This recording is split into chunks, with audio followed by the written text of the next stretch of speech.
Thank you. Yeah, I'm here to talk about a different kind of biosignature, trying to introduce assembly theory.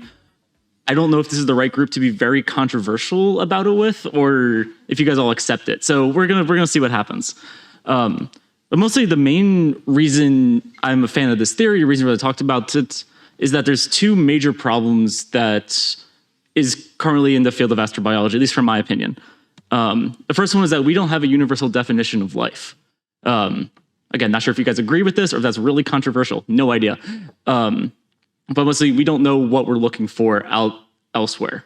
And because of that, kind of the biochemistry that we see or could potentially see, we have no idea what that could look like comparison on Earth. So kind of what we need to do is find a universal pattern of life first, and then build our detection methods based on that. I think going out there, seeing what we see is incredibly useful, incredibly interesting, but then you end up with like a phosphine problem of how do we explain what we see? If we determine what we're looking for first and then build a method based on that universal property, we're able to be a little more stringent, a little more robust about what we're actually finding. So given that kind of solution, the basic idea of assembly theory is that life produces complex things. For example, if we were to go to Enceladus and find an iPhone sitting on the bottom of the ocean, somehow, unless Steve Jobs flew on a plane and put it there, we would say something in Enceladus made a complex thing, made an iPhone. That's weird. That's interesting. That would certainly be a really interesting biosignature, especially if we saw thousands of them.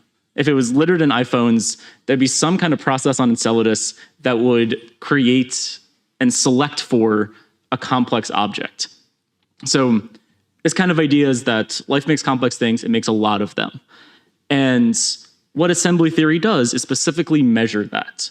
Give a measure of the complexity, give a measure of how much memory is part of the system that makes something really complex, and a lot of it.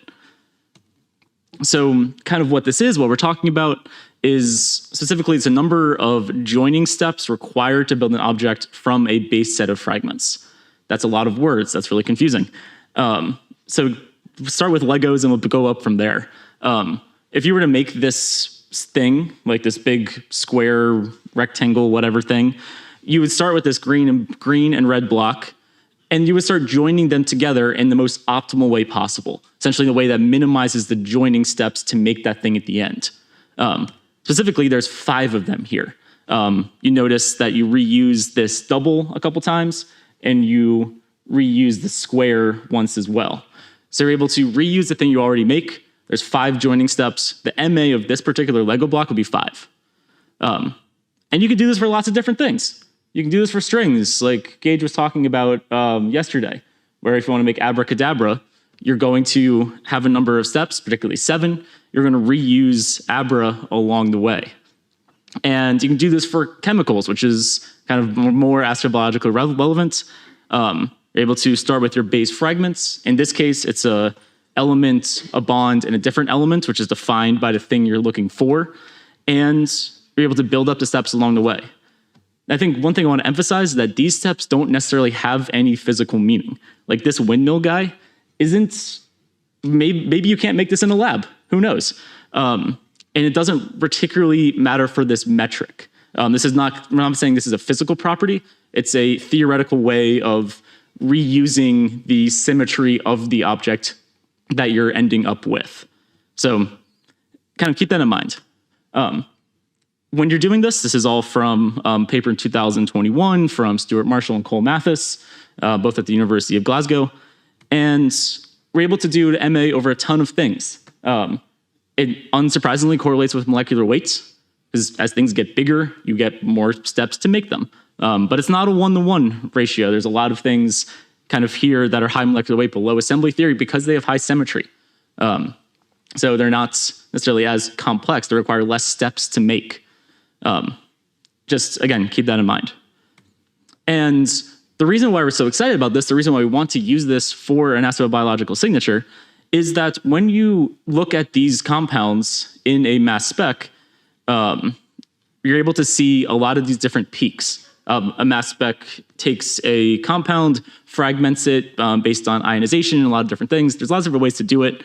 This one particularly was an Orbitrap, so it fragments things twice, and you end up with a number of different peaks. Now, kind of notice as a correlation, the lower things, the lower MA things, the less complex things, don't have as many peaks as the higher complex things. Again, kind of makes sense. Bigger things are more complex. There's a really strong correlation between the two, which is really, really exciting. Again, it's not intuitively obvious that you have a theoretical measure that has no correlation in physical reality actually corresponds to a mass spec signature. So when we saw this, we kind of ran with this and we're saying, hey, we can put a mass spec in space. We've done it before. We've done it since the 1970s. So why don't we look at what kind of mass specs are needed, think about MA as a specific biosignature, and then use mass spec to go out and find it. And the thing we're looking for specifically, again from this 2021 paper, is that all of biochemistry has an MA greater than 15. Anything below 15, at least we see on Earth, is a mixture of biotic, abiotic things. They're found throughout the geosphere and everything. But above 15 is only things made by things that we know are alive, like whiskey, a few other things. They kind of had some fun at Glasgow measuring a bunch of stuff. But essentially anything above 15, what we say is, hey, this, from what we know about life on Earth, let's extrapolate it to be a universal property. That's something that's complex. For the rest of the talk, I think this 15, it might be a little fuzzy. I also measured 20. I consider 20 as a specific biosignature. So you'll see two numbers later on. That's where the 20 comes from. Is just give it a little wiggle room. So now the issue with that, if we're going to send a mass spec into space, it needs to be high resolution. You can't have something like this where you only have a couple peaks. You need something that has the right number of peaks in order to find something that's high and complex.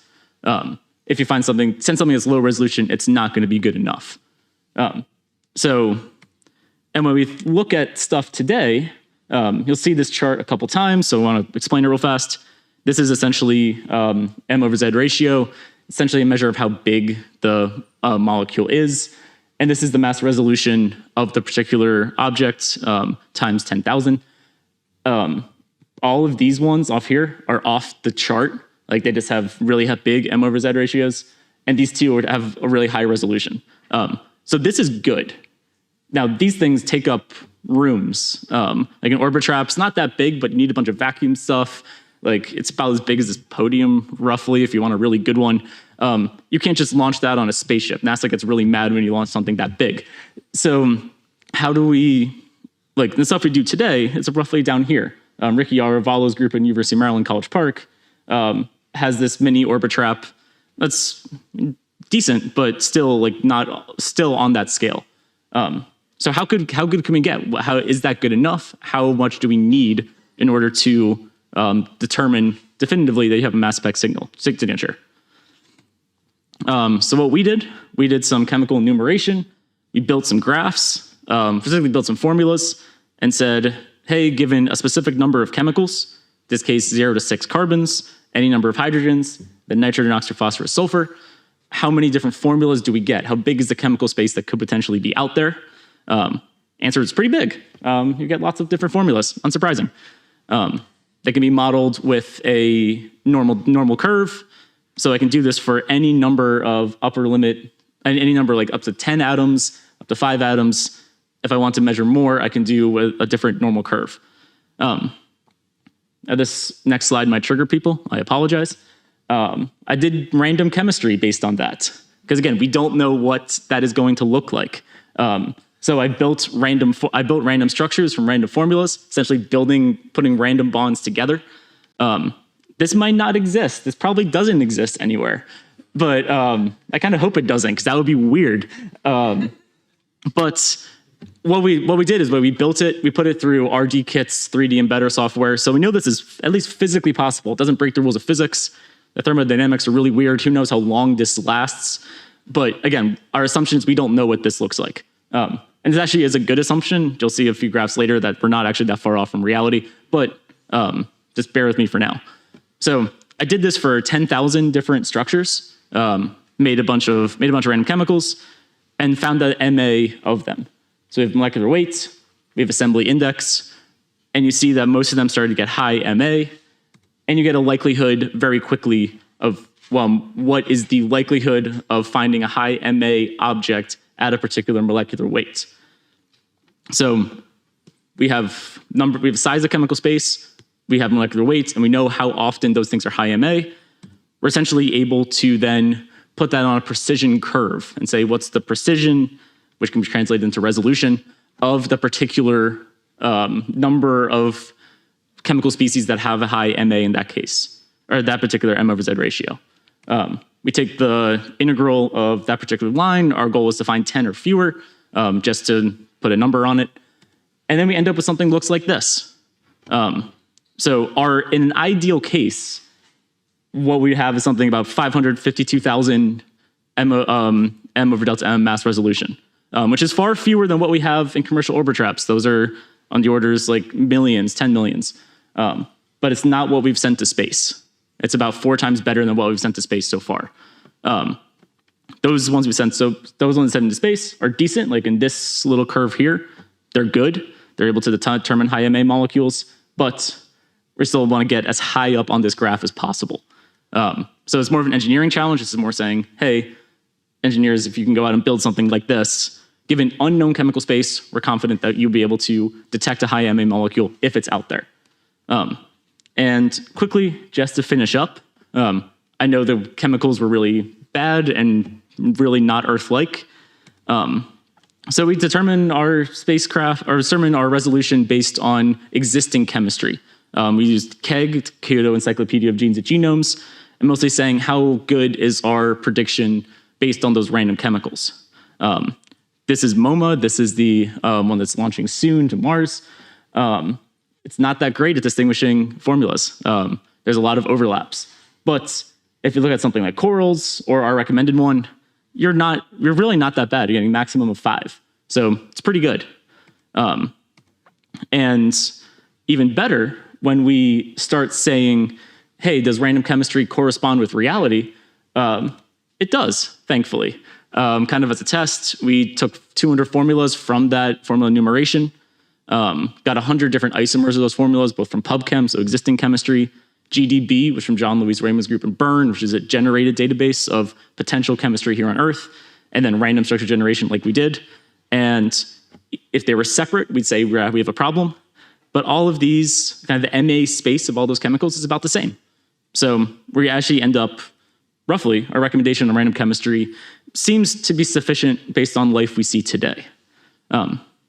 So kind of our recommendation, if we take a molecular assembly theory as a biosignature, we have a mass range of mass specs to shoot for, we have a resolution, and it's a worst case scenario, and what we're showing is that this roughly represents MA of chemical space. There's lots of people to thank, mostly the ASU group that is mostly sitting at the front table. So thank you very much.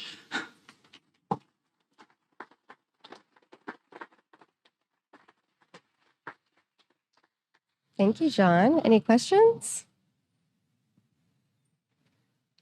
All freaked out by the chemistry. Hi. Great talk.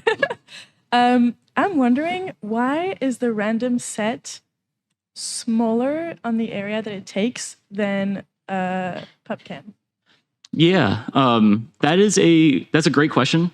I think my answer is that it's possibly a sampling issue of random space is probably bigger, but the density of different compounds that it could sample in random chemistry is just so high on that little part right there. Like, I'm just not sampling enough to get a distribution. Or I am, and I'm not getting the edges as much. I think it's an interesting question of how life can be a little more spread out. I think there's an interesting functionality argument going on. I think, yeah, random chemistry, I think it's so dense in the middle that I'm just not exploring the edges as well as I could be. Thanks. Hi, this is very, very interesting. So I guess, would you mind maybe going over the, basically what led you to your resolution and and Max M over Z calculations a little bit, I guess, more in detail about how that connects to MSMS measurements. Is this just with M over Z or okay? Yeah. So yeah, it's a great question. So I'm not assuming any fragmentation here, mostly because we don't know exactly what we're going to send or if it's an MS1 or MS2 machine. So I'm just assuming that there's a particular structure. It's ionized, so a knockoff a hydrogen, and then that's a single peak that you get. What's the resolution to distinguish those peaks? Which is why I'm saying this is worst case. Add fragmentation in, add like add a decent orbit trap, and this probably becomes a lot better. But it's hard to predict exactly what that fragmentation is. There's a team in Glasgow led by Emma Carrick that's like trying to figure that out right now. As you can imagine, it's a difficult, like mass specs are weird. It's a difficult problem to predict and extrapolate. Yeah, because I guess I'm wondering, obviously ion neutral mass spectrometer on Cassini did not have nearly this resolution, but if the fragmentation that you can assume happened when those ice grains collided with it could be assumed to be an MS2-like event, then, and if that, if MS2 makes it that much better, then maybe you could look at it from this perspective. Yeah, no, I think if we had I would love to see a number of how much that correlates. Yeah, I think that's probably the next step on where to go with this. Yeah, absolutely. Okay, we could probably take one more question, and you're the lucky man right next to me. So very interesting talk. You talked about the lower limit on MA. Is there any upper limit on MA? So, like, on upper limit of how far biochemistry can go? Yeah. That's a great question. So, we're using it so far in small molecules. We're not using this in peptides or anything, mostly because the base fragments that we're talking about in this case are elements to bonds. And when you talk like something like a DNA molecule, then things become so massive that since it's an NP complete problem, that'll take forever to compute. So I think like it's quickly depends on your definition of a base fragment and what you want those joining steps to be. Because essentially DNA, I imagine, would be in tens of millions, if not higher, if we're using this particular definition. If we're using amino acids or base pairs, things become a little different. I have some interesting results in like patent chemistry that I'm happy to share afterwards to show like we have a little bit of upper limit of like what chemistry can look like, but I mean that's more of a computational limit than anything. Thanks a lot. Yeah, absolutely.